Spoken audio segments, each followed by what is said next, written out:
और मैं इनके दोहरे मापदंड की बात करता हूं। आपको याद होगा, इसी पत्रकार ने कहा था सोनिया गांधी से सवाल किए थे पालघर लिंचिंग पे। बुलंदशहर से एक बहुत ही दुखद खबर सामने उभर कर आ रही है।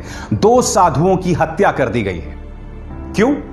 क्योंकि एक नशेड़ी है जिसका नाम मुरारी है, इस एफआईआर के मुताबिक उसने उनसे चिमटा लिया था, बवाल हुआ और इस नशेड़ी ने उनकी हत्या कर दी। यह हुआ है योगी के उत्तर प्रदेश में। आज सुबह से ही भारतीय जनता पार्टी के आईटी सेल वाले पूरी कोशिश कर रहे हैं कि इसमें कहीं ना कहीं से मुस्लिम एंगल सामने उभर कर आए। क्या इस पत्रकार की हिम्मत होगी इस घटना पे सवाल करने की कि उत्तर प्रदेश जहां बीजेपी की सरकार है, आखिर इन साधुओं की हत्या क्यों हुई और क्या प्रधानमंत्री नरेंद्र मोदी इसका जवाब देंगे? बताइए ना। उस वक्त भी आपने उद्धव ठाकरे से सवाल नहीं किया था। आपने सवाल किससे किया था? आपने सोनिया गांधी से सवाल किया था। तो क्या यह सवाल आप प्रधानमंत्री नरेंद्र मोदी से करेंगे? आप नहीं करेंगे। तो मैं जो आपसे सवाल कर रहा हूं कि शुक्र है कि बुलंदशहर में अब ये लोग किसी तरह से इसे कॉमनलाइज करने की कोशिश नहीं करेंगे। क्यों नहीं करेंगे? क्योंकि पहली बात, वहां बीजेपी की सरकार है और जाहिर सी बात है वहां आप कैसे सांप्रदायिकरण करने की कोशिश करेंगे। मगर अगर वाकई वहां मुसलमान निकल आता, हत्यारा या हत्या का आरोपी, तो यकीनन इस खबर को किसी और किस्म का कवरेज मिलता। बेशक यह मामला अपराध का है, यह हेट क्राइम नहीं है। जैसे मैंने कहा, चिमटा उसने चोरी कर लिया था, तकरार हुआ। अब यह मुरारी की जगह कोई अफजल भी हो सकता था और उसका अर्थ यह नहीं कि यह हिंदू मुस्लिम का मामला है। अगर ऐसा होता तो अब चूंकि मुरारी है, इसलिए पूरी तरह से भारतीय जनता पार्टी का आईटी सेल खामोश है।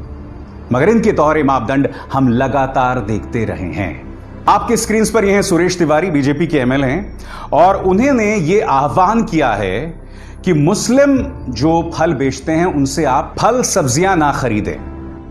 और एक चीज ध्यान में रखिएगा, आप लोगों को मैं सबको बोल रहा हूँ ओपन, कोई भी मियां के हाथ से सब्जी नहीं लेना।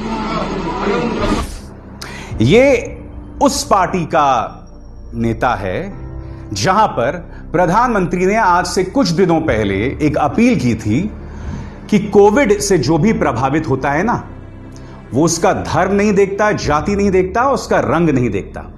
इसलिए इस लड़ाई को हम एक साथ लड़ेंगे। मगर यह शख्स अपने प्रधानमंत्री की भी नहीं सुन रहा। मोहन भागवत ने क्या कहा था? उन्होंने तबलीगी जमात मामले का जिक्र करते हुए कहा था कि सिर्फ कुछ मुट्ठी भर तबलीगी जमात के लोगों को के चलते हम पूरे कौम को टारगेट नहीं कर सकते। यह नसीहत न सिर्फ बीजेपी के लिए थी बल्कि मीडिया के लिए भी थी, क्योंकि आप जानते हैं देश कोरोना संकट का सामना कर रहा है, इसकी तो कोई चर्चा ही नहीं कर रहा है ना। सारा फोकस तबलीगी जमात पर है। यह न्यूज चैनल यह बता रहा है, एक साथ 60 बच्चों के कोरोना पॉजिटिव होने से कानपुर में मचा हड़कंप। ऐसे आए थे संपर्क में। कानपुर के 3 मदरसों में 60 बच्चे कोरोना पॉजिटिव। अब मैं चाहता हूं कि आप इस चिकित्सा अधिकारी, कानपुर के चिकित्सा अधिकारी की बात सुने। वो इस खबर का सीधे तौर पर खंडन कर रहा है। सुनिए। मैं मुख्य चिकित्सा अधिकारी कानपुर नगर बताना चाहता हूं कि मीडिया में कोई एक ऐसी खबर चल रही है कि 53 बच्चे पॉजिटिव आए मदरसे में। तो उस संबंध में क्लियर करना चाहूंगा, आज कोई भी मदरसा से बच्चा पॉजिटिव नहीं है। पूरे में जो कुल बच्चे निकले होंगे, शायद उनको जोड़ करके ये खबर चल रही, जो कि पुराने ही बच्चे हैं। एक साथ इतने सारे पॉजिटिव हुए, इससे बवाल मचता है। आप एक गलत किस्म की जानकारी दे रहे हैं। इस वीडियो के सामने आने के बाद सवाल तो बनता ही है, अगर हम करें तो करें क्या, बोले तो बोले क्या। वाह मोदी जी, वाह वाह वाह। आपसे खतरनाक इस देश के लिए कोई हो नहीं सकता।